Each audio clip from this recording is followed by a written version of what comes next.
The metallic chamber hummed with tension as Commander Vextar of the Valdorian Empire sat across from Coalition intelligence officers.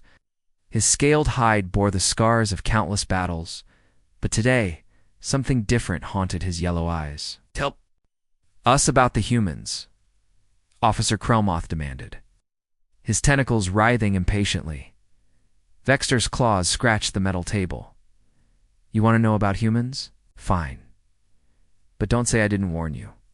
The commander shifted in his reinforced chair, the metal groaning under his massive weight.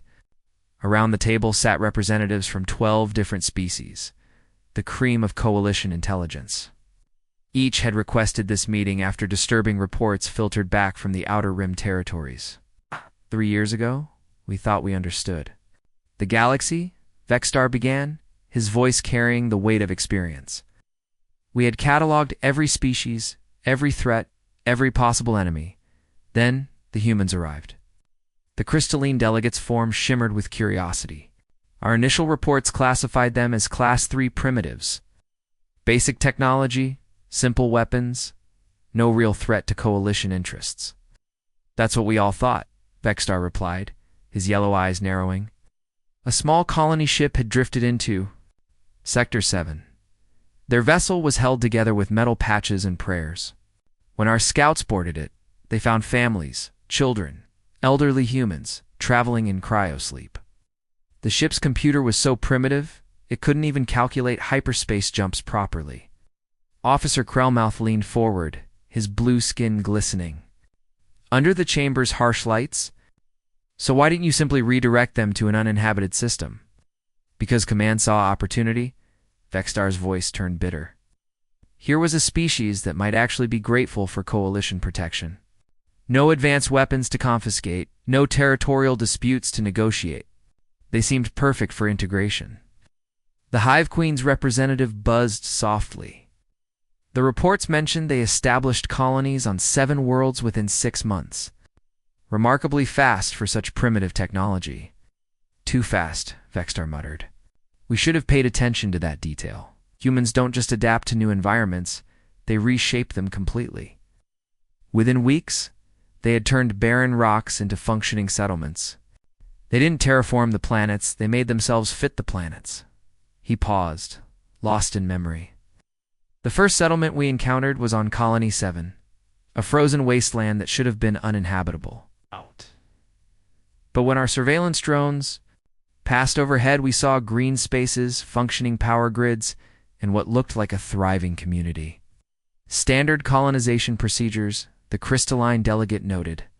"Nothing unusual about that. That's where you're wrong, Vextar." Claws extended slightly. "Every other species in the galaxy colonizes in predictable patterns.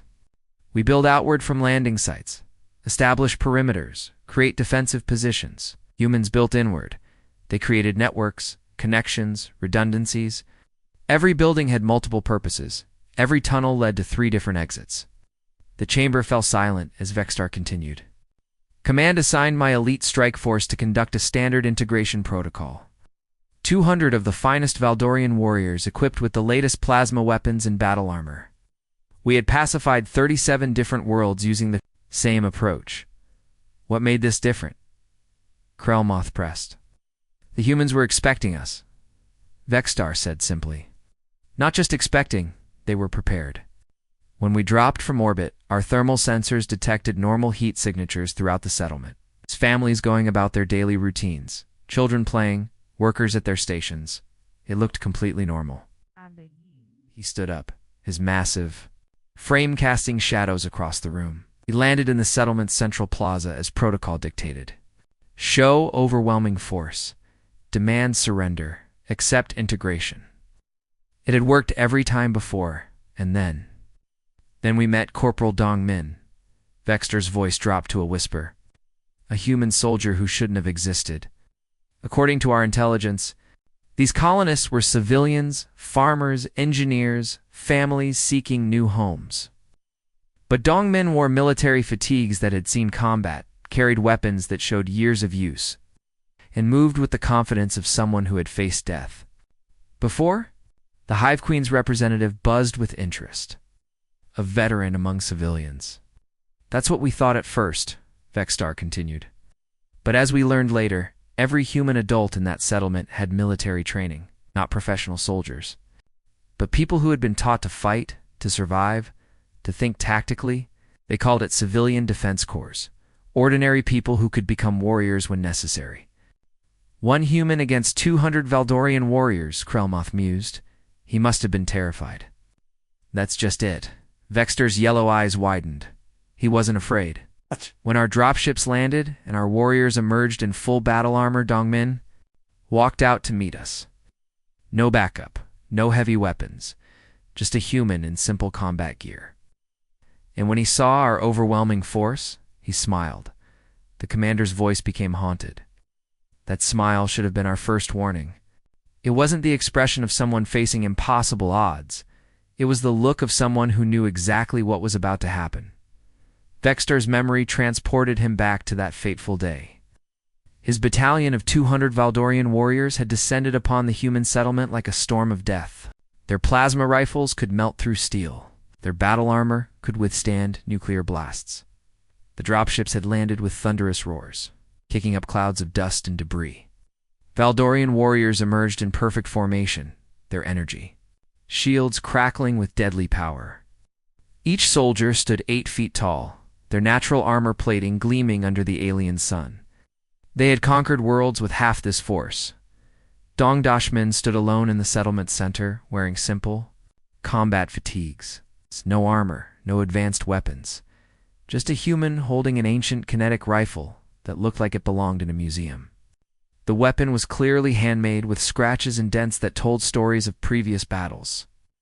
"Surrender now," Vexstar had commanded through his translator, his voice booming across the settlement. "Your species joins the coalition, or faces extinction." The human tilted his head, studying the massive alien force surrounding him. Children could be seen peeking from windows, families huddled in doorways, yet none of them seemed panicked. They watched with the calm attention of people who had been expecting this moment. Dongmin had looked up at the towering alien commander and laughed, not the nervous laughter of fear, but something deeper, more confident. Want to know what makes humans dangerous? We don't fight fair. Before Vexstar could respond, the human raised his primitive rifle and fired a single shot into the air. The sound echoed across the settlement like a THUNDRCLAP. The signal came from nowhere. The ground beneath half of Vexstar's battalion exploded in a chain of buried charges.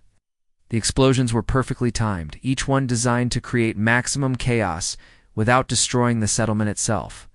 Valdorian warriors, caught completely off guard, were thrown through the air like toys. As his warriors scrambled for cover, humans emerged from hidden positions throughout the settlement.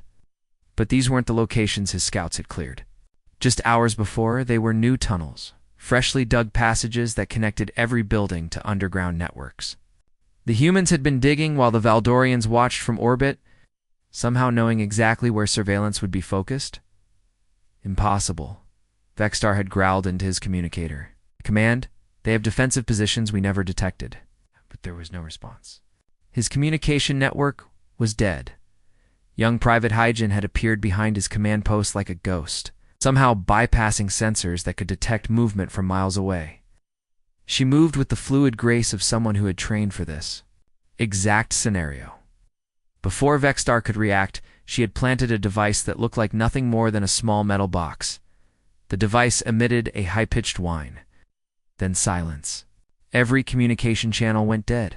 Command frequencies, tactical networks, even emergency beacons, all offline in seconds. How did a primitive species develop jamming technology? Vexstar had wondered aloud, but no one could answer. In the chaos that followed, Sergeant Biorum led a team that moved through the battlefield like they had studied it for years. They didn't attack randomly. Every move was calculated, every target chosen for maximum effect. They went after the heavy weapons operators first. It's the specialists who controlled the most dangerous equipment. Borm himself took down 3 Valdorian, gunners with precision shots that found the tiny gaps in their armor. His team moved in perfect coordination, using hand signals and practiced movements that spoke of extensive training. These weren't farmers and engineers. These were soldiers disguised as civilians. They knew exactly where to strike, Vexstar continued, his voice still filled with confusion. Our weak points, our command structure, our equipment failures. It was like they had studied us for years. The human tactics were unlike anything in Coalition records. Instead of direct confrontation, they used the environment itself as a weapon. They had rigged the settlement's power grid to overload Valdorian energy shields. They had modified their water system to create steam barriers that blocked thermal imaging. Even their children seemed to know exactly where to hide and when to move. What disturbed Vexstar most was the humans' knowledge of Valdorian physiology. They targeted audio frequencies that caused disorientation, used lights that interfered with Valdorian night vision, and somehow knew that certain chemical compounds would make their plasma weapons misfire. Where did they get this information? Krelmoth interrupted, his tentacles writhing with agitation. That's what we asked ourselves, Vexstar replied. But the answer was even more disturbing. They had studied not just our technology, but our psychology. They knew we would land in the center of the settlement because that's what Valdorian military doctrine required. They knew we would demand surrender because that's how coalition integration worked. They had prepared for our standard tactics because they understood us better than we understood ourselves. The battle had lasted only 20 minutes, but it felt like hours.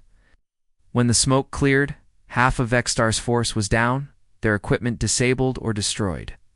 The humans had suffered minimal casualties, and most of their settlement remained intact. But the real shock came when Dongmin approached the wounded Valdorian commander. The human's ancient rifle was slung over his shoulder, and he carried a medical kit in his hands. Your warriors need treatment, Dongmin said simply. We have medical facilities that can help. Vexstar stared at the human in disbelief. Just defeated us in battle? Why would you help our wounded? Because Dongmin replied, we're not monsters. We fight when we have to, but we don't enjoy killing. You came here expecting submission or death, but humans offer a third option, respect earned through strength. 6 months later, the Coalition sent a massive force to crush the human resistance. This time, they brought energy shields, battle, mechs, and orbital support. Vexstar had been promoted to lead the assault, determined to avenge his fallen warriors. The fleet that assembled above Colony 7 was the largest military force the Coalition had ever deployed against a single world. 12 dreadnoughts hung in space like metal mountains, their weapons capable of turning continents to glass. Each ship carried thousands of warriors from different species, Valdorians, crystalline beings, hive mind drones, and mechanical constructs that had never known defeat. This time will be different. Vexstar had promised his commanders. We know their tricks now. We have countermeasures for everything they used against us. The Coalition had studied the previous battle extensively. They brought portable shield generators that could withstand nuclear explosions, battle mechs that stood 30 feet tall with armor plating thick enough to stop starship cannons, and orbital weapons that could strike anywhere on the planet's surface within seconds. But the humans had changed too. Lieutenant Minho commanded their defense, and he had somehow acquired detailed schematics of Valdorian military equipment. When the Coalition forces landed, they discovered that the human settlements had been completely rebuilt. Gone were the simple structures they had seen before. The colonies looked like military fortresses, designed by someone who understood exactly how Coalition forces would attack. How did they get our technical specifications? Vexstar had demanded, when his scouts reported the changes. These are classified military secrets that only High Command should know. The answer came when the first energy barriers were deployed. Minho's forces switched to sonic weapons that disrupted the shield generators at precisely the right frequency. The humans had somehow learned the exact resonance patterns that could overload Coalition technology. Their adaptability was unnatural. Vexstar shuddered as he told the intelligence officers. We would deploy a tactic, and within hours they had a countermeasure. Not just any countermeasure, the perfect countermeasure, as if they had been planning for it for years. The battle began at dawn. Coalition forces descended from orbit in massive drop pods, each one carrying a full squad of warriors. The humans let them land unopposed, which should have been the first warning sign.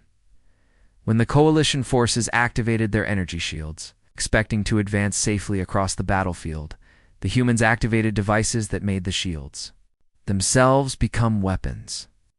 The energy fields that were supposed to protect the aliens instead created feedback loops that overloaded their own equipment. Specialist. Youngji had led a squad that turned the Coalition's own battle mechs against them.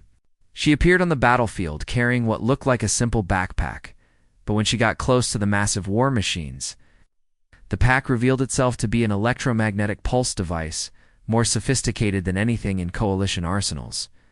The pulse didn't just disable the mechs, it left them completely vulnerable to reprogramming. Within minutes, Youngi's team had turned the 30-foot-tall war machines into human-controlled weapons. The mechs that had been built to crush human resistance were now defending human positions with deadly efficiency. Technology that could reprogram our most advanced weapons? Vexstar had radioed to his fleet commanders. This is impossible. But the impossible was happening all around them. Human fighters were using weapons that seemed to anticipate Coalition tactics. They knew exactly where to strike to disable alien equipment, exactly which frequencies would disrupt different species' senses, exactly how to turn the Coalition's own strengths against them. The most disturbing moment came when Captain Jae-sung broadcasted a message to the Coalition fleet. He spoke perfect Valdorian, complete with military protocols and cultural references that should have been impossible for a human to know. Honored warriors of the Coalition, Jae-sung's voice carried across every communication channel. You fight with the courage of your ancestors and the strength of your convictions. Your warriors fight with honor, but honor is a luxury we cannot afford. We fight to survive, and survival has no rules. The message wasn't just translated, it was delivered in perfect Valdorian military dialect, using phrases that only career officers would know. It's more disturbing still. Jae-sung seemed to understand the cultural weight of every word he spoke. How does a human know our sacred battle prayers? Valdorian lieutenant had asked over the radio. Because we studied you, Jae-sung replied in perfect Valdorian. We learned your languages, your customs, your fears. We know what makes you fight, and what makes you flee. We know because we had to know. The psychological warfare began immediately. Humans started using Valdorian funeral chants over their communication channels. But they weren't just copying the sounds. They were adapting the words to describe Coalition defeats. Ow. They painted their faces with traditional Valdorian war symbols, but corrupted them into mockeries that filled the alien soldiers with rage and fear. They turned our own culture against us, Vexstar continued, his voice heavy with pain. Sacred symbols became weapons. Holy songs became tools of terror. They understood us well enough to know exactly what would break our spirits. But the cruelest psychological attack came when the humans began speaking directly to individual Coalition soldiers by name. They knew personal details about warriors they had never met, family names, homeworlds, military service records. They would call out to specific soldiers during battle, mentioning their children, their achievements, their fears. Warrior Kexalon, a human voice had called over the radio during the fiercest fighting.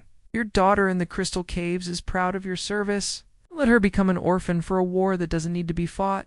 The effect was devastating. Coalition soldiers began to question not just their mission, but how the humans could possibly know such intimate details about their personal lives. Fear spread through the ranks like wildfire. Vexstar's final mission had been to investigate a human research facility that orbital bombardment had damaged but not destroyed. What he found there changed everything. The facility sat hidden beneath what appeared to be a simple agricultural dome on the surface of Colony 7. The orbital strikes had cracked the dome's protective shell, revealing metallic structures that extended deep underground.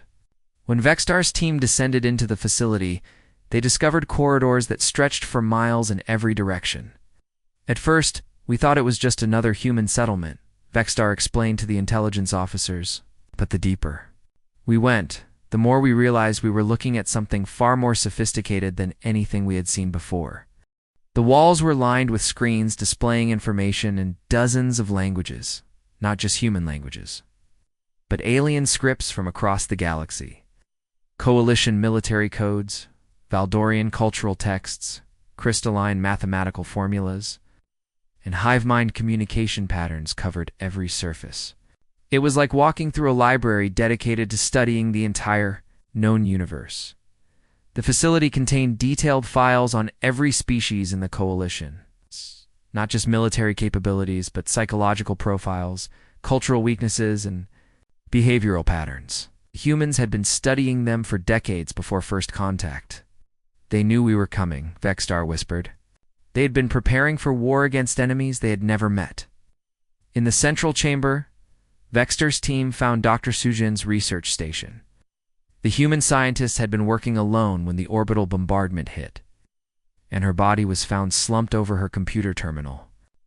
But her work remained intact. Thousands of files containing the most detailed analysis of alien psychology ever compiled. Dr.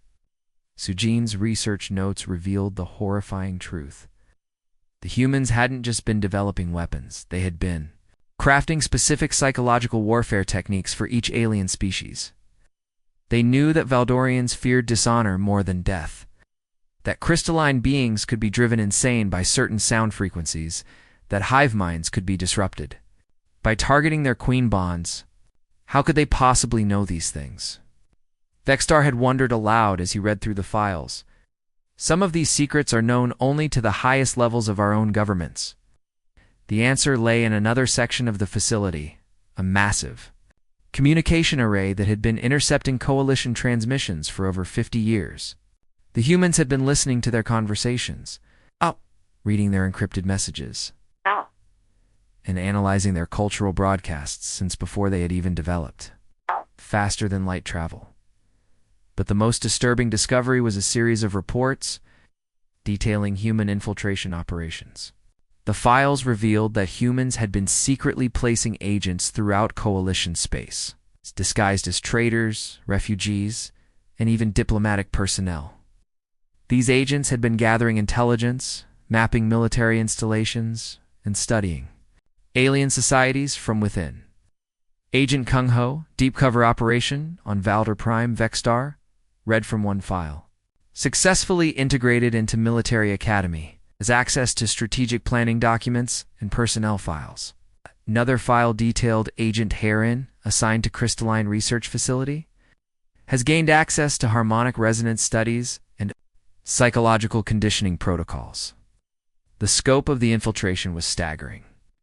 Humans had agents embedded in every major Coalition world, in every important institution, in every level of government and military command.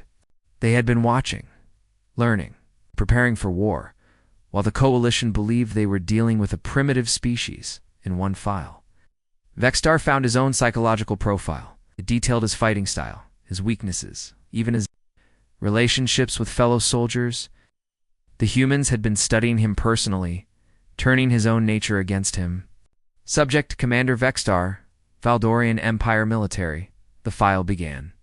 Primary motivations: honor, duty to subordinates, fear of failure, combat style. Aggressive frontal assault relies on superior firepower. Weakness: emotional attachment to soldiers under his command. Recommended psychological pressure points: threaten subordinates. Question his competence as a leader. Use Valdorian funeral rites to create guilt responses. The file even contained personal details about his family, his childhood, his military. Korea, the humans knew him better than he knew himself. They had been watching me for years, Vexstar told the intelligence officers. Every battle I fought, every decision I made, every weakness I showed, it was all recorded, analyzed, and turned into weapons to use against me. But the most chilling discovery was in Dr. Sujin's personal research notes, hidden and encrypted. Files. She had documented the true purpose of the human colony program. The Coalition believes they are integrating primitive species, she had written. They do not understand that we are not joining their empire. We are conquering it from within. Major Taehyun's final report was even more disturbing. Phase 1 complete, it read. Human colonies established on target worlds. Intelligence networks operational. Coalition military capabilities fully mapped. Phase 2 authorized. Begin. Systematic psychological warfare operations. Phase 3 preparation. Identify and eliminate coalition leadership structure. Vexstar found tactical plans for operations that hadn't even happened yet. The humans had mapped out strategies for conquering every major coalition world. Not through military force, but through psychological manipulation and social engineering. They planned to turn the different species against each other, to create civil wars and internal conflicts that would tear the coalition apart from within. They weren't just planning to defeat us, Vexstar explained. They were planning to replace us, to become the new, dominant power in the galaxy, by making us destroy ourselves. The final file contained a complete organizational chart of human command structure, with assignments for agents throughout coalition space. The humans had been building a shadow government, a secret military, a hidden empire that existed alongside the coalition without anyone knowing it was there. How long have they been planning this? Krellmouth asked, his tentacles writhing with agitation. According to these files, Vexstar replied, they began planning the moment they detected our first radio transmissions. They have been preparing for contact with alien civilizations for over a century, developing strategies, training agents, building the infrastructure for conquest. The room fell silent as the implications sank in. The coalition had thought they were dealing with a primitive species seeking protection and guidance. Instead, they had unknowingly welcomed a predator into their midst. As the debriefing concluded, Vexstar delivered his final assessment to the stunned intelligence officers. You think humans are just another species to be controlled, he said, his voice heavy with defeat. But they are not like us. We fight with honor, with codes, with predictable patterns. Humans fight with one goal: victory at any cost. The chamber's lights dimmed automatically as the session neared its end. But the shadows seemed darker now, more threatening. Each intelligence officer sat in uncomfortable silence, processing what they had heard. The crystalline delegate's form flickered with agitation, while the Hive Queen's representative buzzed with nervous energy. He stood slowly, his massive frame casting shadows across the room. Commander Hyanwu is already inside Coalition Command. Colonel Ji Hai has been feeding intelligence to human cells throughout the galaxy, and General Kyongsu. He's been planning this war since before your species made contact. Officer Krellmoth's tentacles writhed frantically. That's impossible. We have security protocols, background checks, genetic verification systems. No alien could infiltrate Coalition Command. That's what we all believed, Vexstar replied, his yellow eyes reflecting the room's harsh lighting. But infiltrate like other species. They don't just change their appearance or forge documents. They become whatever they need to be. They study our culture so completely that they think like us, act like us, even believe like us. The intelligence. Officers exchanged worried glances. What are you saying? I'm saying the war is already over, Vexstar replied. The humans didn't just defeat us in battle, they defeated us in our minds. They made us believe we were fighting a conventional war, while they were fighting something else entirely. Crystalline delegate's form pulsed with disbelief. You're telling us that humans have been manipulating coalition policy for decades? Not manipulating, Vexstar corrected. Guiding. Every major decision the coalition has made in the past 50 years has been influenced by human agents. The expansion into the Outer Rim territories.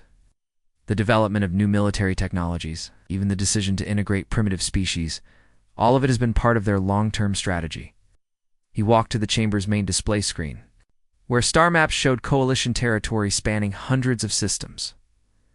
Look at this map. See how our expansion has followed certain patterns? We've been building exactly the kind of empire that humans wanted us to build, one that's vulnerable to the tactics they've been developing. The Hive Queen's representative buzzed urgently. Our queens must be warned. If humans can infiltrate Coalition Command, they could have agents anywhere. They do, Vexstar confirmed grimly. According to the files I found, they have operatives in every major coalition facility. Some have been in place for decades, working their way up through the ranks, gaining trust and access. They're not just gathering intelligence, they're shaping policy, influencing decisions, preparing for the moment when they reveal their true nature. Krellmoth's skin had turned a pale blue, a sign of extreme stress in his species. How do we identify them? How do we know who can be trusted? That's the genius of their strategy, Vexstar said. You can't identify them because they're not pretending to be us. They've become us. They've studied our psychology so completely that they genuinely think like coalition citizens. They believe in coalition values. They follow coalition laws. They even sacrifice for coalition causes. The only difference is that their ultimate loyalty lies elsewhere. The chamber fell silent as the implications sank in. If humans could infiltrate so completely that they were indistinguishable from legitimate coalition citizens, then the entire government structure was compromised. But there has to be a way, the crystalline delegate insisted. Some behavioral pattern, some psychological tell that would give them away. There is, Vexter admitted, but it's not what you think. The only way to identify a human agent is to look for perfection. They're too good at being us. They follow protocols too precisely. They show loyalty too consistently. They never make the small mistakes that real coalition citizens make. He paused, letting that sink in. In trying to be perfect coalition citizens, they've become something no real coalition citizen could be. They've eliminated the flaws and inconsistencies that make us who we are. As guards appeared at the chamber's entrance, Vexstar prepared to leave, but he had one more revelation to share. The most disturbing part isn't what they've done, he said quietly. It's what they're going to do. According to the files, the current infiltration phase is just preparation. They're planning something called the Convergence, a coordinated operation that will activate every human agent simultaneously. The intelligence officers leaned forward urgently. What kind of operation? I don't know the details, Vexstar admitted, but I know the goal. They're going to turn us against each other. Every species-specific fear, every cultural tension, every historical grievance, they're going to exploit all of it at once. They'll make us believe that our allies are our enemies, that our neighbors are planning to betray us, that our own governments are corrupt. As guards escorted him from the chamber, Vexstar left them with one final warning. The Coalition's greatest strength was its unity, different species working together. They turned our greatest strength into our greatest weakness. They made us afraid of each other, suspicious of our allies, uncertain of our own capabilities. The door sealed behind him with a soft hiss, leaving the intelligence officers in stunned silence. Outside, across the galaxy, human agents continued their work, not as conquerors, but as something far more dangerous, as the shadow that had learned to think like every species except itself. In the weeks that followed, paranoia spread through Coalition Command like a virus. Officers began questioning their colleagues. Governments started investigating their own personnel, and trust, the foundation of the Coalition, began to crumble. The humans had achieved something no military force could accomplish. They had turned the Coalition's greatest strength into its greatest weakness. Without firing a single shot, the Coalition would never be the same. The humans had won not through superior firepower or technology, but through the most human trait of all, the ability to understand their enemies better than those enemies understood themselves. And somewhere in the darkness between the stars, General Kingsu smiled as he received reports from agents across the galaxy. The convergence was beginning, and everything was proceeding exactly as humans had planned for over a century. The end.